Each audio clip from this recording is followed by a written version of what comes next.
All right, now we are getting to properties of gases. We need to understand compressibility, and that is the measure of how much volume of matter decreases under pressure, meaning how squished we can make something, how compressed a gas can be, how much matter can be squeezed. Now, gases are easily compressed because there's a lot of space between gas particles. So because there's a lot of space between gas particles, we can squeeze them together, as opposed to a solid, which isn't the case with most solids. Some solids, such as sponges, have a lot of air between them, but gases, they always have a lot of space between those particles. So there are certain factors that affect gas pressure that we're going to look at, and these are volume and temperature. Pressure, volume, temperature, these are the big three we're going to look at this chapter, and there's a lot of different equations we'll have with pressure, volume, and temperature. Now, the amount of gas will affect the pressure, and that makes sense. If we have a certain number here, it's going to, in a closed container, these molecules are going to be bouncing around. If we double those particles, we're going to get twice as much pressure. And what happens if we triple it? We'll get 3 times as much pressure. Here we have 6 times as much particles in there, and it became 6 times as much. That makes sense. If we're squeezing all these particles and mass within a little container, it's going to increase the pressure. That's just like if we're squeezing 100 students, we squeeze the whole school in one small classroom, say the French classroom, the pressure is going to increase in there. People are going to be bouncing off the walls. So the amount of gas will affect the pressure. The more gas, the more pressure. Now let's look how a spray can works.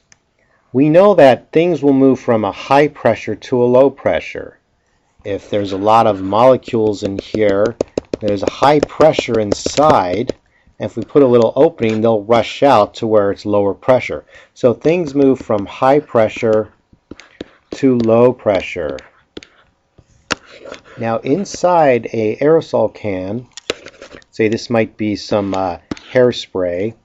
Now let's say this is a woman, and she's spraying her hair. So inside the spray can, if this is, well, she might be painting her hair. Say she has dark hair and she wants to have yellow hair. Inside is paint, but also a space, and this is a gas propellant which is under very high pressure. And that gas propellant is pushing down on the paint. Pushing down on the paint, and now this paint is pushed up this nozzle here, this tube, and ready to go. Now when you push now she pushes the button here, she opens up this valve, and because of this is so much lower pressure outside, this paint rushes out, the gas rushes out, and we'll be able to paint her hair. So it's just really a simple gas law. High pressure goes to low pressure, and we have the valve that opens up, and once it opens up, it will go from high to low pressure. Now, they always say to hold the can upright. If you don't hold the can upright, then the propellant can come out, but you want the paint to come out. Also, there's the same reason, and we'll get to the law in a second. You don't ever put a spray can or a spray paint or hairspray in the fire where there's high temperature, because it will explode. Because in temperature, as we'll get to in the law coming up, will change the pressure inside. Volume also affects pressure, and that also seems logical. Now let's say this is some sort of a piston. It might be a bike pump. If you ride your bike to school, you want to pump up your bike. What you do here, you push down on the piston, and that piston will cause it to be high pressure now, squeezing those molecules together. As you squeeze those molecules together, there's not as much room for them to go around, and they're bumping around. So as we decrease the volume, we'll increase the pressure. You notice all these molecules just banging around. Now in a bike pump, when you pump, you increase the pressure, so you increase the movement of those molecules into that tube, into your tire. Now if we go into that little French room, when we start decreasing the volume, we have students in there, but then we say, okay, we're going to put a partition up. We're going to squeeze you guys even closer together. You're going to be under a lot of pressure. Temperature will also change the pressure. So an increase in temperature causes an increase in the pressure. And why is that? It all has to do with the kinetic energy. Because if we increase the temperature, we're increasing the kinetic energy of these molecules. These molecules are going to be bashing around quicker and quicker and quicker because there's more heat. They're going to bang around. So when we put a spray can in the fire, those molecules are going to be banging around even farther, and it's under such high pressure anyway. Then you're going to put it in the fire. You're going to really increase the kinetic energy of those molecules. They're going to be banging into each other until, boom, they can't take it anymore. They burst out, and we have an explosion because the pressure is just too great for the container to hold, all because we increased the heat, we increased the kinetic energy of those molecules. Now we're going to look at some laws. The first one we get to is Boyle's law, and Roberto Boyle, or Bobby Boyle, whatever you want to call him, came up with this law way back in the 1600s, and he had this law of how pressure and volume relates.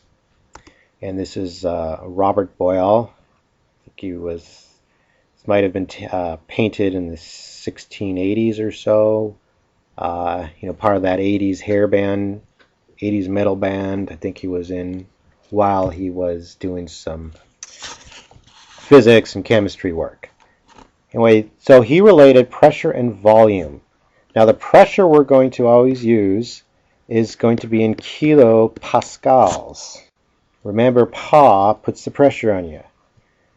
And volume will be in liters, our friendly volume in liters. So what Boyle said is, if the temperature is constant, as the pressure of a gas increases, the volume will decrease. Say that in a different way that's probably more intuitive. We can say if the temperature is constant, the temperature stays the same. As the volume of a gas decreases, the pressure increases. So if we're decreasing the volume, then that's going to become more pressurized. It's another way we can look at it. So here is a nice chart. This is in your book. We can see we have pressures of kilopascals and volume. As we increase or decrease the pressure, so the pressure goes down, the volume will increase. Or another way we can look at it, if we decrease the volume, the pressure is going to go up. This is getting, here we're pushing down. We have all this volume here, then we start pushing down on the piston, and that's going to create much more pressure. So we decrease the volume, we're going to increase the pressure, or if we increase the volume, we let up, we increase the volume, we let up on that valve or the piston, it's going to relieve a lot of that pressure. These guys are going to be able to have a lot more breathing room. And here's a really cool animated GIF. If anyone wants it, I can send it to them. You can also Google it. I can just stare at this for hours, and sometimes I do. We're saying the mass and the temperature are frozen. That means they just stay the same. It's always the same temperature, always the same mass.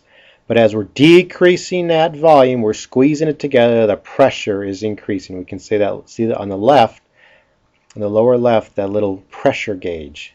And on the right, the temperature gauge is just staying the same at 300 Kelvin. So we're squeezing it, we're decreasing the volume, the pressure goes up. Pretty cool little graphic there.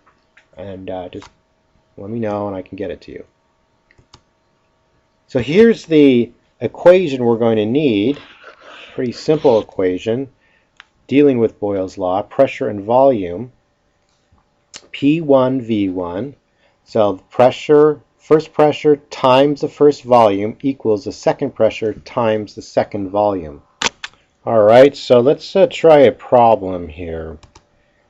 So 5 kilogram mass of helium occupies 20 liters at a pressure of 100 kilopascals. Find the volume of the helium when the pressure is increased to 200 kilopascals. Not all of this information we're going to use.